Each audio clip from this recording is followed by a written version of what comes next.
Hello everyone, আমি মৌসুমি সম্পূর্ণ চ্যানেলে সকলকে স্বাগত জানিয়ে আজকের একটা ঝলমলে ভিডিও তোমাদের সাথে শেয়ার করছি। আশা করছি সকলে ভালো রয়েছে, সুস্থ রয়েছে, আর আমিও তোমাদের ভালোবাসায় অনেকটা ভালো আছি।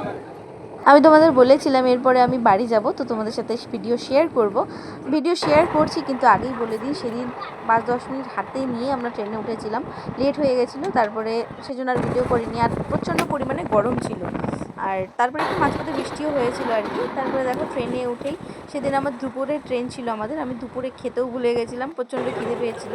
মানে সেদিন আমি টুকটুক করে অনেক কিছু খেয়েছি। প্রথমে খেয়েছিলাম ঝালমুড়ি, তারপরে দেখতে পেলে যে চানা খেয়েছি, সেটা ছিল সেকেন্ড টাইম। পরে আর কি করবো, এই শুয়ে বসে সময় কাটাচ্ছিলাম, যেহেতু দুপুরে ট্রেন ছিল। তারপরে দেখো এই যে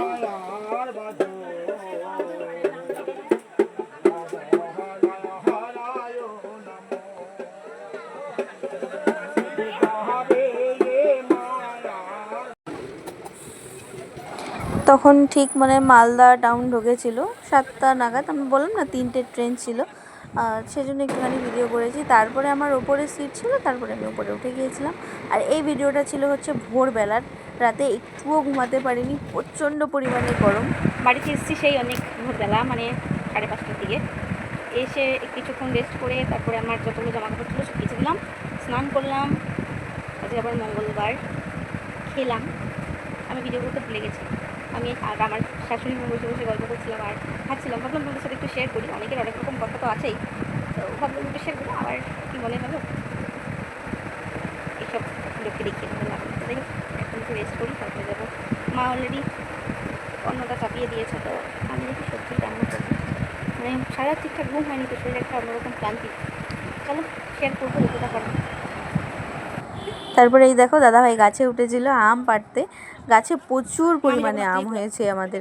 কিন্তু একটা জিনিস, এই শিলিগুড়িতে কিন্তু এখনও পর্যন্ত আম সেভাবে পাকেনি, কিন্তু আমাদের বাড়ির গাছের আমগুলো, মানে কলকাতার বাড়িতে আমগুলো দেখো সব পেকে পেকে পড়ে যাচ্ছে। তো দেখো 1 বালতি মতো পাড়া হয়েছে, এর আগেও পাড়া হয়েছিল, আমরা গিয়েছিলাম বলে 1 বালতি পাড়া হয়েছে। তারপরে আমি যখন বাড়িতেও এসেছি, বাড়িতে অলরেডি চলে এসেছি, তো বাড়িতে চলে এসেছি, ভিডিও করা হয়নি, তো এই ভিডিওগুলো আগে শেয়ার করি ভাবলাম। তো দেখো কতগুলো আম পেড়েছে।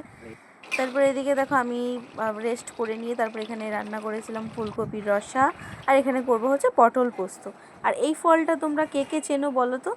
এই ফলটা খেতে খুব একটা ভালো লাগে না, কিন্তু মাখা খেতে আমার মনে হয় ভালো লাগবে, কিন্তু আমার ট্রাই করা হয়নি। তারপরে দেখো বাড়িতে সব প্যান্ডেলের লোক চলে এসেছে, যেহেতু বাবার কাজ ছিল, আগেই বলেছিলাম বাবার বছর কি কাজ ছিল, তো সেজন্য। তারপরে মা দেখো ভোগ লাগিয়ে দিয়েছে। আর এদিকে দেখো মা সব গোপালের পোশাকগুলো বের করে দিচ্ছিল, তারপরে অল্প অল্প করে ভিডিও করেছি। তারপরে দেখো আমাদের কৃষ্ণকে দেখো, দুজন রাধা গোবিন্দকে আমি পোশাক পরিয়ে দিয়েছিলাম। আমার এটার অনেক দিনের একটা শখ বলতে পারো, নিজে হাতে সাজানোর, কিন্তু কোনো সময় সম্ভব হয়নি। কিন্তু সেদিন আমার মানে একটু হলেও মনের ইচ্ছা পূরণ হয়েছে, আমি নিজ ইচ্ছে মতো ঠাকুরটাকে সাজিয়েছিলাম, কিন্তু ভিডিও করিনি। এই ভিডিওতে আমি অ্যাড করছি না, পরে একটা ভিডিওতে অ্যাড করে দেবো। তো যাই হোক, আজকের ভিডিওটা তোমাদের কেমন লাগছে অবশ্যই কমেন্টে জানিও।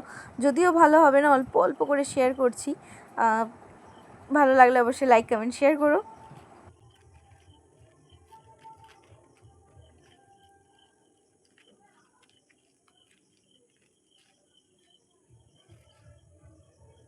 ভেবেছিলাম ভিডিওগুলো শেয়ার করব না, কিন্তু অনেকের অনেক রকম কথার জন্য এইটুকু একটা ভিডিও ক্লিপ তোমাদের সাথে শেয়ার করছি।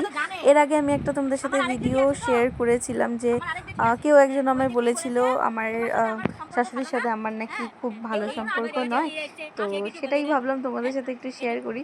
তো উনি একটু কানে কম শোনে, একটু না অনেকটাই কম শোনে, তো প্রথমেই সেটা বলে দিই, সেজন্য একটু জোরে জোরে কথা বলতে হচ্ছিলো। আর এই ভিডিওটা দেখে তোমাদের কি মনে হচ্ছে, ওনার সাথে আমার বন্ডিংটা কেমন হতে পারে একটু কমেন্টে জানিয়ে। তো যদিও এটা দেখানোর কিছুই নেই, আমার লোককে কোনো কিছু আমি কাউকেই কোনো কিছু এক্সপ্লেন করার আমার কোনো দরকারই নেই, তবুও ভাবলাম তোমাদের সাথে একটু শেয়ার করি। তো দেখো উনি কি বলছে, আর আমি ভিডিওগুলো একটু মিউট করে দিয়েছি আর কি। তো আমি সেই নিয়েই কথা বলছিলাম যে মা আমাকে এরকম এরকম বলেছে। তো মা তো একটু যেহেতু কানে কম শোনে, সেজন্য একটু বারবার বলতে হচ্ছিলো, এই নিয়ে আমরা একটু হাসাহাসি করেছিলাম। তো উনি কথায় বলেছে, বলে না অল্প বিদ্যা ভয়ঙ্করী, এই কথাটা উনি বলেছে, কিন্তু আমি ভিডিও ক্লিপটা নেওয়া হয়নি। তো যাই হোক, এরপরে দেখো আমার ওই বাড়িতে গেলে নিজে হাতে নিয়েও খেতে হয় না, শুধু আমার রান্নাটা করে দিতে হয়। দেখো মাই খেতে দিচ্ছে আমাদেরকে। তো যাই হোক, আজকের ভিডিওটা তোমাদের কেমন লাগলো কমেন্টে জানিও। ভালো লাগলে অবশ্যই লাইক কমেন্ট শেয়ার করে পাশে থেকেও চ্যানেলটা সাবস্ক্রাইব করো। আরও ভিডিও আসছে, শেয়ার করবো। তো চলো, টাটা।